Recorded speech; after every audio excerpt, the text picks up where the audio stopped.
C'est au château Filot, dont le vignoble fut créé en 1709 par Romain de Filot, conseiller au Parlement de Bordeaux, et qui imposa à l'époque l'usage de l'appellation sauterne, que nous nous trouvons actuellement.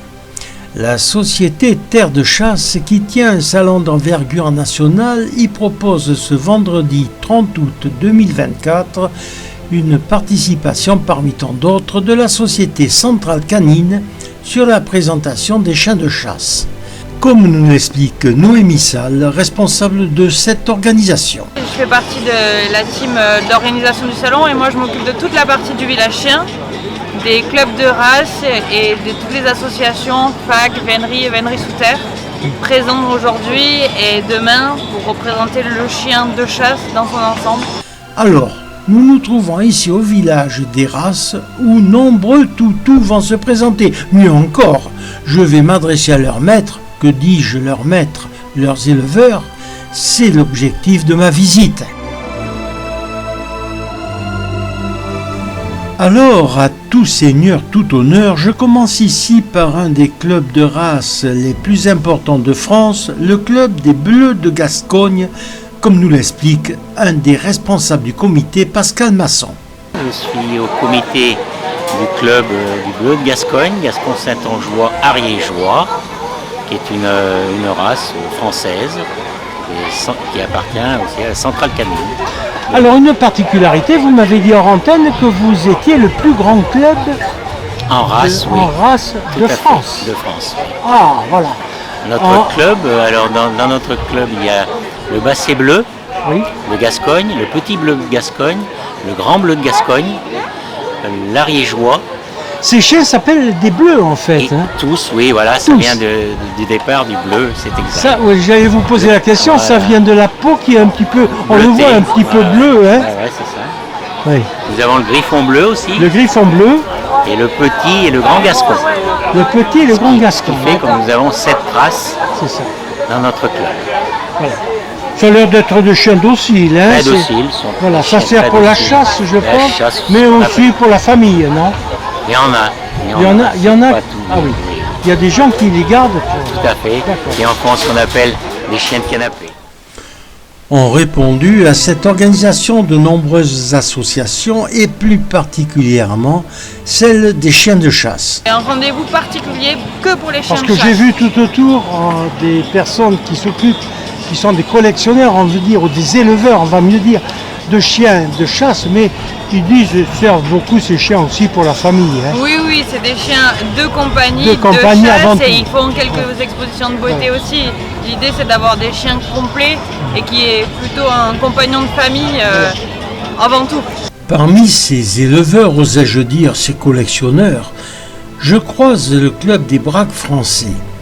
Le braque français est un chien considéré comme intelligent, obéissant et très attaché à son maître. Le développement de ce perfectionnement du chien de chasse que constitue le morphotype bracoïde s'est sans doute produit dans le monde celtique et plus particulièrement gaulois. Au Moyen-Âge occidental, il fait partie des meutes seigneuriales de chiens de vénerie. Présent à la chasse aristocratique avec rapace dressé de haut vol en milieu ouvert, le chien y est l'assistant du rapace, raison pour laquelle on le nomme chien d'oiseau. C'est Bernard Denoy, éleveur amateur, qui nous explique l'intérêt de ce chien que notre défunt Walt Disney appellerait aristo-chien. Ce sont des chiens d'arrêt qui vont chasser toute la plume, perdreaux, faisans, bécasses. Voilà. Les principaux acheteurs que vous avez, ce sont des chasseurs en fait. Ah oui, tout à fait. On peut avoir des chiens comme ça dans la famille? Bien sûr. Oui. C'est un très bon chien de compagnie. C'est un très bon chien de compagnie, oui. Écoutez, vous avez un centre, vous avez un siège social où on peut vous trouver? Je suis amateur. Vous êtes amateur simplement, bon. Je fais que de porter tous les 2 voilà. Ans. Alors derrière, on voit le site internet où on peut vous joindre, hein? Oui. Voilà.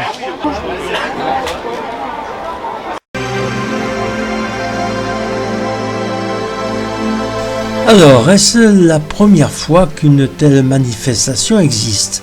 Y a-t-il un programme établi pour les années à venir? C'est notre première édition, on a bien l'intention de pérenniser l'événement et de faire de plus en plus grand, un gros village et de grandir l'événement. Voilà. Donc rendez-vous à tous les amoureux des chiens l'année prochaine. Voilà. L'année prochaine, c'est ce que j'allais dire, vous allez donc reprendre la même organisation. On recommence l'organisation et nous avons plein de clubs de race déjà enthousiastes à l'idée de refaire des expositions, d'être présents l'année prochaine en plus grand nombre, avec encore plus de chiens et donc on les attend nombreux. Le Covenant est une race de chiens originaire des États-Unis. C'est un chien courant utilisé pour chasser le raton laveur, bien qu'il excelle également dans la chasse à courre du chevreuil et du cougar. Mais ici en France, c'est surtout un chien de chasse et de compagnie que nous décrit Justine, secrétaire du club des Covenant. Donc c'est un chien courant américain. Chien courant américain. C'est réservé pour les chasseurs uniquement ou bien Alors ça... c'est un excellent chien de chasse, par contre en effet ça peut tout à fait être un chien de compagnie et un chien d'utilité. Un chien d'utilité, voilà. C'est ces noirs que nous voyons donc ici. Hein. Tout à fait. C'est des chiens qui sont évidemment... c'est gentil, c'est pas des chiens... Alors c'est des chiens très gentils, très calmes, Oui, voilà, qui adorent les enfants oui. et ils sont très sociables les uns envers les autres.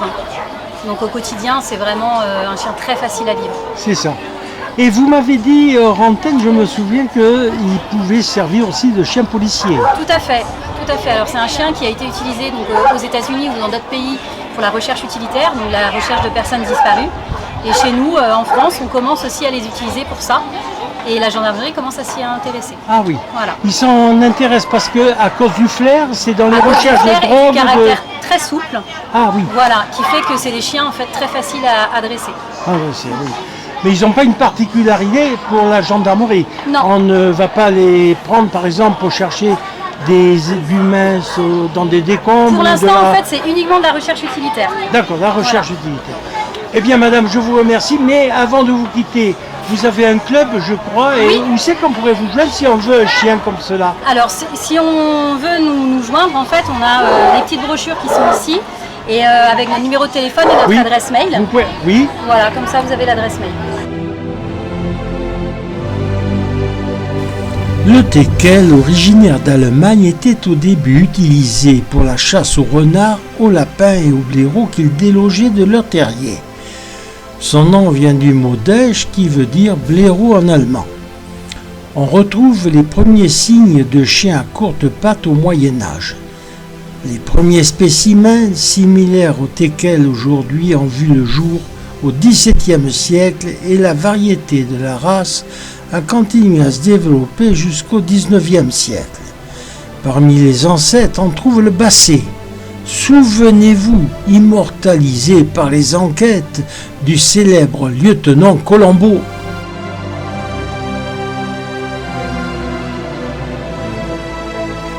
Le teckel, chien légendaire s'il en est, très noblement représenté par une admiratrice et non moins éleveuse Colette Daudier, que j'ai eu le plaisir de rencontrer, qui m'a expliqué pourquoi on est attiré par les teckels. Moi j'ai été attirée par cette race parce qu'il n'avait pas de pattes, pas de grandes pattes. Je trouvais ça original. Et puis la fidélité des personnes qui ont des teckels ne change pas de race. Parce que c'est un petit chien intelligent. On y est fidèle. Fidèle, c'est ça. Et quand on a un teckel, il est tellement complet qu'on trouve les autres races peut-être moins passionnantes. Quoi. Voilà. Alors je suis curieux de voir que le teckel a poil long, parce que j'avais l'impression, vous savez, on a l'image de ce chien qui est un petit peu en saucisson, permettez-moi l'expression. Mais bon, je vois que je vous chauffe là. Ah oui, mais, oui, là, ça, là, les saucissons, voilà, les saucissons à pâte, n'est-ce pas? Je vous dis pas ce qu'on peut dire dessus. C'est pas du tout ça que vous avez dans ça, les bras. C'est dans le temps, comme on dit. C'est une caricature. C'est une caricature qui lui colle à la peau, c'est à dire, oui. Et pas dans le bon sens. Pas dans le bon sens. Oui. Parce que c'est un petit chien, c'est sa forme qui entraîne ça, mais il est tellement... lui n'a pas de complexe, il n'a peur de rien, Il est très, très vivant, il chasse comme les gros chiens. Bon, je ne vais pas rentrer dans les détails pour les aptitudes et tout, mais c'est un petit chien téméraire qui va dans les trous chercher les lapins. C'est surtout maintenant les petites tailles qui sont prises pour ça, parce qu'ici nous sommes dans un salon axé sur la chasse. Donc pour les chiens de travail, voilà. Vous êtes là ensemble parce que ces chiens ont peut-être un rapport avec la chasse humaine. Ah, si. C'est un chasseur de teckel. Bien sûr. Ah bah si, c'est pour ça que nous sommes là. C'est pour ça que vous êtes là. Voilà. Tout à fait. Eh bien écoutez, je vous remercie infiniment. Alors, qui achète un teckel? Cette question, je ne pouvais la poser qu'à un responsable. Vous êtes Jean-Marie Després, alors l'ex-délégué d'Aquitaine du teckel. du teckel. Nous sommes ici dans l'univers du teckel. Voilà. Alors, vous êtes, on peut dire, éleveur. Quelles sont les sortes de personnes qui viennent acheter un teckel? Des personnes de tous âges sont très sensibles, ces dames, pour les petits, oui. Et puis, après, les hommes, c'est plutôt pour les standards, pour aller chasser le sanglier. Le sanglier, c'est ça. Oui, madame, alors vous êtes, vous, vétérinaire, présentez-vous. Docteur. Je suis à la retraite. À la retraite. Maman éleveuse de teckel. Voilà. Alors, vous avez, je pense, dans votre vie professionnelle, soigné des teckels, puisque vous êtes ici dans le rayon de teckels. Je pense que c'est la race qui vous intéresse. Bien sûr, c'est ma race de cœur. Alors, écoutez, pour un néophyte que je suis, est-ce que le teckel a des soins particuliers? Est-ce qu'il y a des maladies particulières? Le teckel n'est pas fragile du tout. On fait attention à son dos, puisque c'est un chien qui a un dos un peu long et des petites pattes. D'accord. Et on fait attention à ce qu'il ne devienne pas trop gros, on le nourrit correctement. Ah voilà, on a tendance à trop le nourrir en fait. Ils sont souvent un peu enrobés. Bon. Et c'est un chien sans souci. C'est un chien sans souci, je le vois d'ailleurs parce Comme que chien de compagnie, il vous aime, hein, j'ai l'impression qu'il sait que vous l'avez soigné lui, non? Il est chez moi. Et il est chez vous, hein, bon. fabriqué. Alors il est pistonné si on peut dire. Entre autres. Voilà. Merci madame. Alors, vous l'avez compris, nous sommes ici en terrain de chasse et nos chers toutous doivent répondre aux exigences des chasseurs. Après tout, nous sommes dans le sud-ouest de la France, quoi de plus normal? Alors, à qui s'adresser pour avoir un chien de chasse? Noémie Salle répond. Ils peuvent s'adresser à moi s'ils le souhaitent, mais surtout à leur club de race. Moi, je contacte les clubs de race pour venir représenter chaque race. Donc, vous pouvez venir me contacter sur l'adresse contactairdechasse.com ou sur les adresses mail de chaque club. Alors, dernière question, Noémie, est-ce que vous faites ça dans d'autres villes, dans d'autres villages? Oui, je suis aussi responsable de la même du même style d'organisation pour le salon du Game Fair. D'accord. Eh bien, je vous remercie infiniment. Merci à vous. Et merci de nous avoir reçus.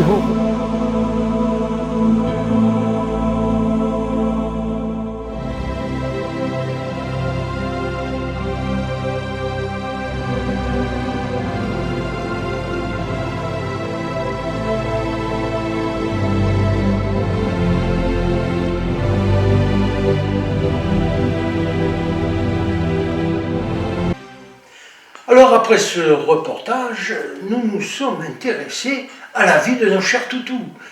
Et nous avons découvert évidemment beaucoup d'organisations qui étaient satellites autour de ces chiens, de nos chers toutous. À commencer d'ailleurs par la centrale canine, qui est une centrale qui gère à peu près tout. Alors, j'ai à côté de moi Roland Alibert, qui est le réalisateur de ce reportage, de cet ensemble de reportages, auquel je cède la parole, et qui va nous dire évidemment le fin fond de l'histoire.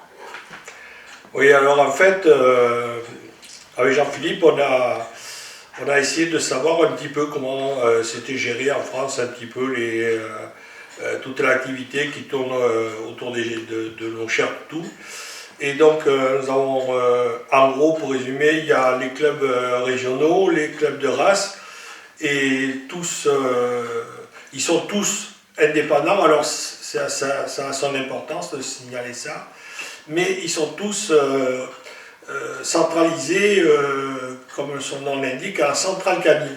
Alors la centrale canine, association reconnue d'utilité publique et qui a une délégation de service public par le ministère de l'Agriculture. Donc j'ai pris langue avec le secrétariat de la centrale canine. Donc on a posé les questions habituelles, on les a informés que nous allions faire ce reportage et de savoir un petit peu plus. Donc là où les choses ont un petit peu dérapé, c'est quand j'ai commencé à poser des questions pour savoir quel était le montant du budget de la centrale canine, alors, et surtout quelle était la subvention allouée par le ministère de l'Agriculture. Là, la personne de l'interlocutrice que j'avais au bout du fil m'a dit il faut écrire. Donc on a envoyé un mail en leur reposant les questions. Pourquoi, enfin, quel était le montant du budget de fonctionnement, quel était le montant de la subvention allouée par l'État. Et à ce jour, nous n'avons rien. Bon, du coup, ça nous a incité à aller un petit peu plus loin et on a soulevé un petit peu le tapis. Et donc on a vu que plusieurs sénateurs avaient déjà s'étaient interpellés sur des dysfonctionnements relevés. J'ai appelé le ministère de l'Agriculture pour essayer d'en savoir un petit peu plus. Alors là, le premier contact, ça a été relativement facile, sauf que là, quand j'ai commencé à demander quelle était la personne du ministère de l'Agriculture qui faisait le lien entre le ministère de l'Agriculture et la centrale canine, et surtout quel était le montant des indemnités allouées à la centrale canine, ben là, on m'a passé d'un service à un autre. J'ai passé des heures à essayer de pouvoir recontacter. À chaque fois, je tombais sur l'accueil, on me renvoyait un service. Au bout d'un moment, ça sonnait occupé. Donc j'ai pris le taureau par les cornes et j'ai appelé au secrétariat près du ministre. Là, la personne, l'interlocutrice m'a dit j'ai pris note de tout votre reportage, ce n'est pas le bon service, on va transmettre au service compétent, mais il faut que vous passiez par le service communication du ministère de l'Agriculture. Ce que nous avons fait, bien sûr, nous avons écrit, nous avons demandé à pouvoir avoir l'interlocuteur du ministère de l'Agriculture et surtout quel était le montant des subventions.